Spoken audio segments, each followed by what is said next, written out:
देखिए 10th class के लिए कुछ प्रीवियस ईयर में आए हुए फिजिक्स के क्वेश्चन मैं बता रहा हूँ। ये आया 2015। इसमें कह रहा है एक तो मीटर की रीडिंग बताओ कितनी है जिसका रेजिस्टेंस इतना है, और एक आप जो सेल है उसका टर्मिनल वोल्टेज बताओ जिसको हम कहते हैं वोल्टेज अक्रॉस सेल। इस सेल के अक्रॉस वोल्टेज कितनी है उसको टर्मिनल वोल्टेज कहते हैं। तो देखिए कुछ नहीं करना है, क्वेश्चन के अंदर ढंग से समझो इसका सॉल्यूशन आराम आराम। सबसे पहला काम होता है हमको यहां से मालूम करना है इसमें से कितनी करंट बाहर निकल रही है। तो करंट का फार्मूला सब जानते हैं, V over total R। R total निकालना पड़ेगा सबसे पहले, इक्विवेलेंट टोटल। तो ये देखिए यहाँ पर अगर करंट आती है और स्प्लिट हो जाती है तो करंट का स्प्लिट होने का मतलब होता है पैरेलल। तो बताइए इन दोनों का अगर इक्विवेलेंट निकाल लूं पैरेलल में तो क्या होगा बताइए, 1/9 पैरेलल में ऐसे ही जोड़ती हैं। तो रेजिस्टेंस आप निकाल दीजिए एलसीएम, ये आ जाए। अब इसकी दोनों की जगह हटा के मैं क्या लिख सकता हूँ, सोचिए इनको हटा दो तो इनका इक्विवेलेंट निकाल लिया मैंने। अब आप बताइए ये करंट इन सब के अंदर सेम जा रही है, सेम करंट का मतलब होता है सीरीज। तो ये वाला रेजिस्टेंस, ये वाला और ये वाला, ये तीनों किसमें हैं, सीरीज में। तो इन तीनों को आप ऐड कर दीजिए। कौन कौन सा, ये 0.8, 1.2 और ये आया है 3। इनको ऐड कर दीजिए, ये आ जाएगा इक्विवेलेंट रेजिस्टेंस पूरे सर्किट। और वोल्टेज कितनी है इसके अंदर, 2 है ना। तो वोल्टेज इसके अंदर 2 है और टोटल रेजिस्टेंस आपने निकाल लिया 5। तो ये आपके पास कितने एम्पियर करंट निकला। अब यही करंट आप देख रहे हो ये किसमें जा रही है, आमीटर। तो पहला पार्ट था रीडिंग ऑफ आमीटर। आमीटर क्या बताता है, करंट कितनी आ गई साहब। तो पहला आपका आंसर ये। अब वो कह रहा है आप टर्मिनल वोल्टेज निकालो, इसके अक्रॉस वोल्टेज कितनी है। तो टर्मिनल वोल्टेज का फार्मूला आप जानते हैं क्या होता है, V = E-, ये स्मॉल r क्या है, ये इंटरनल रेजिस्टेंस कहलाता है जो इस सेल के बगल में लगा रहता है, इसको बोलते हैं स्मॉल r। तो ईएमएफ कितना है, 2 वोल्टेज, करंट कितनी है 0.4 और इंटरनल रेजिस्टेंस है। इसको आप सॉल्व कर लीजिए तो ये कितना आ जाएगा, ये आ जाएगा कितना, तो इतने वोल्ट आपका आंसर हो गया टर्मिनल वोल्टेज। ये स्मॉल r क्या होता है ध्यान रखना, टोटल रेजिस्टेंस मत रख देना। जो सेल के पास में रेजिस्टेंस होता है इसको ही इंटरनल रेजिस्टेंस कहते हैं। इसकी वजह से क्या होता है, इसमें पोटेंशियल ड्रॉप आ जाता है। होना तो चाहिए था 2 वोल्ट, लेकिन इसकी वजह से थोड़ा सा वोल्टेज कम हो जाता है। तो ये जो आई आर देख रहे हो ना, माइनस कर दिया हमने, इसको पोटेंशियल ड्रॉप कहते हैं। अगर कभी पोटेंशियल ड्रॉप पूछ ले तो आई आर को अलग से सॉल्व कर लेना, है ना। कहे पोटेंशियल ड्रॉप निकालो तो आंसर आपका ये हो। तो जो इसका ईएमएफ है उसमें से ये माइनस कर दो तो आपको टर्मिनल वोल्टेज V मालूम पड़ जाए। हो गया क्लियर। तो ये था 2015 में आया हुआ क्वेश्चन 10th क्लास में। अब आपको 16 का बताता हूँ।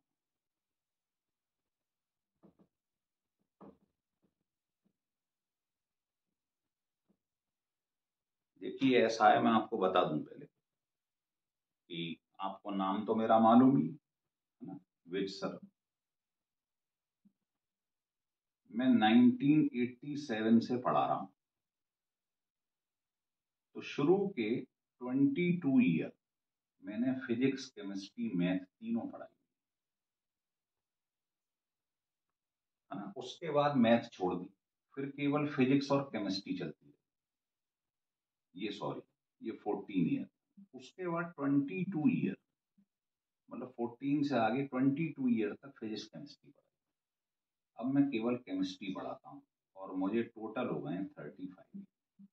अगर आप इससे लगा दें, और आज चल रहा है कितना, 2020।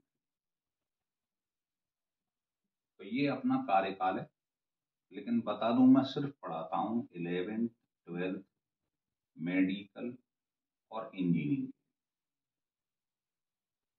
ये तो मैंने आपकी रिक्वेस्ट पे 10th क्लास की वीडियो बना रहा हूँ, पढ़ाता नहीं हूँ मैं 10th क्लास, है ना। इससे आपको क्या है, मेरा मोड ऑफ टीचिंग मालूम पड़ जाएगा कि जो मैं पढ़ाता हूँ वो तरीका क्या है, इतनी आसान तरीके से आप उसे समझ सकते हैं। तो जहां तक मुझसे हेल्प हो पाएगी, मैं फिजिक्स केमिस्ट्री दोनों में आपकी हेल्प करूँगा, है ना। बस आप इसको, चैनल को सब्सक्राइब और लाइक करते रहिए। उससे क्या मोटिवेशन होता है, उससे क्या आगे वीडियो बनाने के लिए प्रेरणाएं मिलती हैं हमें कि बनाइए, अगर अच्छा लगता है।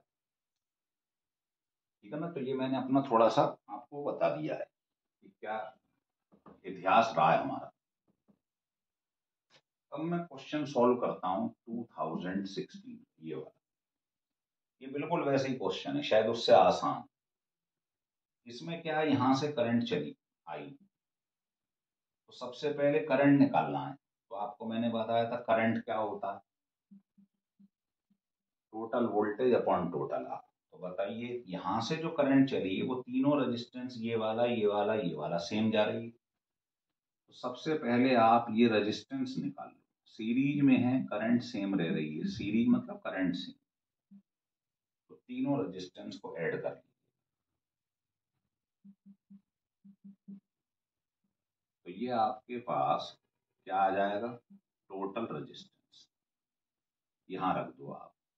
टोटल वोल्टेज दी है 12 और टोटल रेजिस्टेंस भी 12, कट गया, ये आ गया 1 एम्प। तो पूरे सर्किट में यहां से जो करंट चली आई आई आई, तो सबके अंदर करंट क्या जा रही है, सेम जा रही है। फिर कहता है टर्मिनल वोल्टेज निकालो, जैसे पिछले क्वेश्चन में निकाला। इसका फार्मूला होता है E माइनस आई। ई क्या है, जो इसके अक्रॉस EMF है 12 वोल्ट।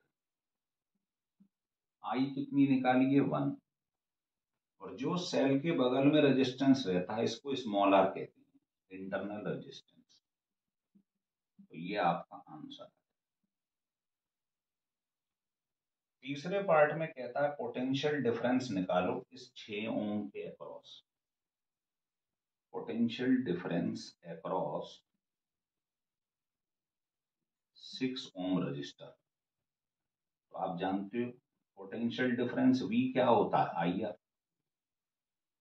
आई आप कैलकुलेट कर चुके हो, और किसके अक्रॉस निकालना है, 6। तो 6 वोल्ट आपका आंसर है। इस रजिस्टर, जो रजिस्टर है 6 ओम, इसके अक्रॉस पोटेंशियल डिफरेंस 6। इसके अक्रॉस पूछता तो आई तो सेम है सब में, आर की जगह 4 रख देते, 4 वोल्ट आंसर आ जाता। फिर कह रहा है energy spend per minute in 4 ohm resistor. इसके अक्रॉस बताओ कितनी एनर्जी खर्च हो रही है। तो आप जानते हैं एनर्जी का या हीट का या वर्क का फार्मूला कई सारा होता है, VIT या V² upon R into T, या I²RT, कोई सा भी फार्मूला लगा। अब यहाँ पर आपको करंट मालूम है जो इसमें जा रही है, हाँ मालूम है। रेजिस्टेंस मालूम है, मालूम है। टाइम 1 मिनट सेकंड में चेंज कर। एनर्जी स्पेंड हो गया, करंट निकली थी 1, ये फार्मूला लगा दिया। रेजिस्टेंस कह रहा है किसके क्रॉस निकालना है, 4 ओम। टाइम 1 मिनट सेकंड में चेंज कर।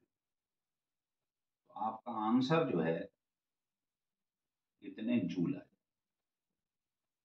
तो बहुत आसान है, कोई कलाकारी नहीं है, छोटे छोटे क्वेश्चन। इसे लिख लो, फिर मैं 1-2 क्वेश्चन और बताता हूँ।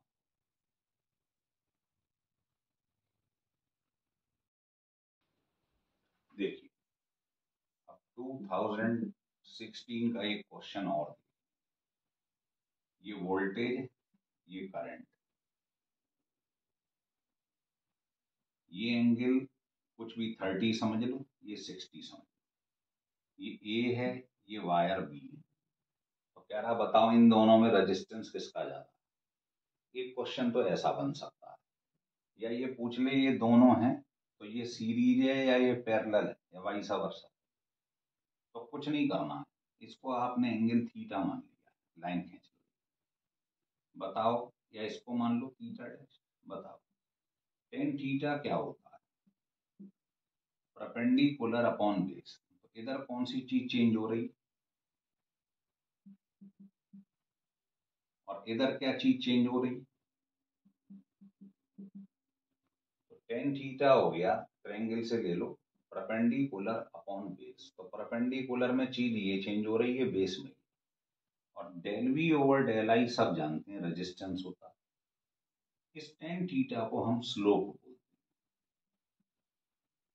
मतलब ये जो लाइन आ रही है इसका स्लोप है ना टेन थीटा। तो बताइए स्लोप का आर से क्या रिलेशन, डायरेक्टली प्रोपोर्शनल, तो जिसका एंगल ज्यादा होता है उसका स्लोप ज्यादा है, ज्यादा ढालू है, तो स्लोप रेजिस्टेंस के डायरेक्टली प्रोपोर्शनल आ गया इस फार्मूले। अब आप बताइए इन दोनों में किसका स्लोप ज्यादा है, बी का।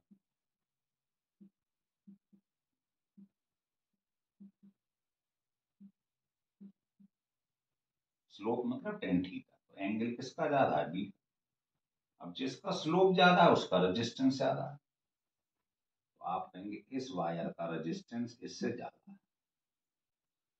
तो एक क्वेश्चन तो ये बनता है, दूसरा क्वेश्चन ये भी पूछ सकता है, अगर ए और बी को मैं सीरीज पैरेलल कॉम्बिनेशन मान लूं, तो आप बताइए सीरीज में रेजिस्टेंस होता है और पैरेलल में कम होता है, वन अपॉन हो गया, तो बताओ ये वैल्यू ज्यादा है या इसको डबल डैश मान लो ये ज्यादा, तो सीरीज वाली वैल्यू ज्यादा होती है, पैरेलल वाली कम होती है। तो रेजिस्टेंस क्या है, स्लोप के डायरेक्टली, और रेजिस्टेंस किसका ज्यादा है, सीरीज। इसका मतलब ये वाला सीरीज, ये रेजिस्टेंस ज्यादा है स्लोप ज्यादा है, और ये क्या हो जाएगा, पैरेलल हो जाएगा। हो गया क्लियर, रेजिस्टेंस किस केस में ज्यादा है, सीरीज में, और रेजिस्टेंस ज्यादा है मतलब स्लोप ज्यादा, ये ध्यान रखो, स्लोप मतलब एंगल टेन। तो एक तो ये क्वेश्चन है, एक 2015 का एक क्वेश्चन बिल्कुल ऐसा ही है ना, उस क्वेश्चन को देख लीजिए, उसमें क्या करा इन्होंने, स्लोप ये पूछ लिया, रेजिस्टेंस किसका ज्यादा है, इसमें तो कॉम्बिनेशन पूछा था सीरीज पे, है ना। तो इसकी बजाय अगले क्वेश्चन की तरफ बढ़ते हैं, ये एक वायर है, इन्होंने इस वायर को खींच दिया, इसी वायर को,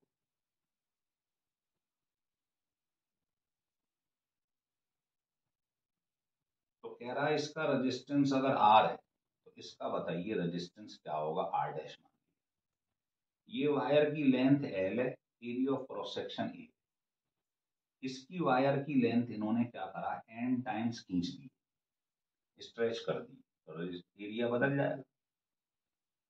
तो कह रहा अगर इसका रेजिस्टेंस आर है तो इसका क्या होगा, देखिए छोटा सा प्रूव है, आप जानते हो आर होता है रो एल बाई, रो क्या है, रजिस्टिविटी, इसका लेंथ और एरिया से कोई रिलेशन नहीं होता, रजिस्टिविटी एरिया और लेंथ से इंडिपेंडेंट होता है, क्योंकि it is the property of the material.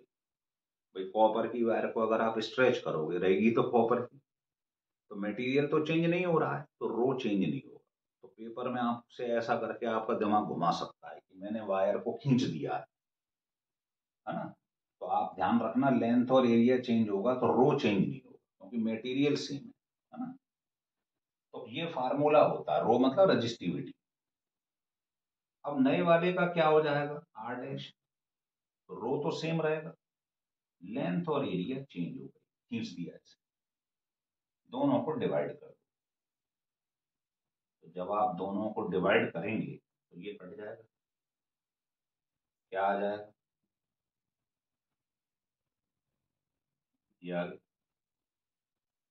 अगर हम मेंसुरेशन में चलें तो हमने क्या पढ़ा है कि अगर हम किसी चीज को लें, उसे मेल्ट कर दें या स्ट्रेच कर दें, तो दोनों बार वॉल्यूम क्या रहता है, सेम, मास सेम रहेगा, 2 किलो की चीज को मेल्ट कर दो तो रहेगी तो 2 किलो की, है ना। तो फंडा ये लगा दिया करो कि वॉल्यूम इक्वेट कर दिया करो, अगर कोई शेप चेंज हो जाए, उसने कहा मैंने इसको खींच दिया, अब वॉल्यूम क्या होता है, लेंथ इंटू एरिया, और बाद में क्या हो जाएगी, तो यहां से आप एल डैश अपॉन एल की वैल्यू क्या आ जाएगी,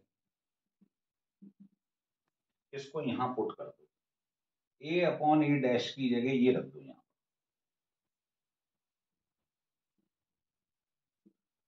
तो बताइए ये आ गया कि नहीं, स्क्वायर हो गया इसका, L dash square L square, और एल डैश कितना हो गया, एन एल,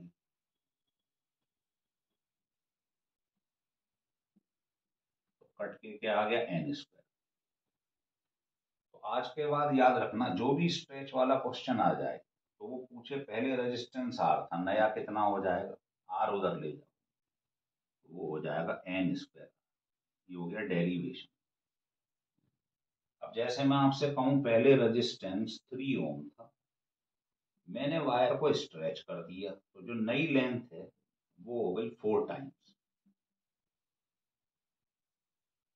तो बताओ नया रेजिस्टेंस कितना होगा, तो नए रेजिस्टेंस का फार्मूला भी हमने प्रूव कर दिया, एन क्या है, जितने टाइम्स इसको स्ट्रेच करा, 4 टाइम्स,